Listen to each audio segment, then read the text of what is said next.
কলকাতা পুলিশের প্রিভিয়াস ইয়ারের আরেকটি প্রশ্ন নিয়ে হাজির হলাম। দেখো, প্রশ্নটা তো তোমরা দেখতেই পাচ্ছ।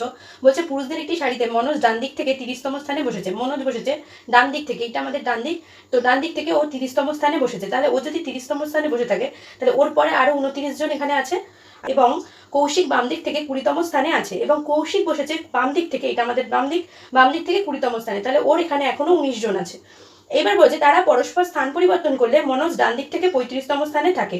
যদি তারা স্থান পরিবর্তন করে, মানে কৌশিকের জায়গায় যদি মনোজ আসে এবং মনোজের জায়গায় কৌশিক যায়, তাহলে মনোজ ডান দিক থেকে 35তম স্থানে আসবে। ডান দিক থেকে যদি 35তম স্থান দেখতে যাই, তাহলে এইখানে যদি ও 35 স্থান হয় বা 35তম স্থানে যদি ও থেকে থাকে, তাহলে এ পাশে আরো কতজন থাকবে? 34 জন।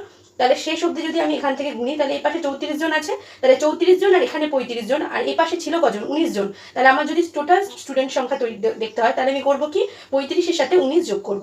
যদি এটা যোগ করি, তাহলে আমার উত্তর আসবে 54।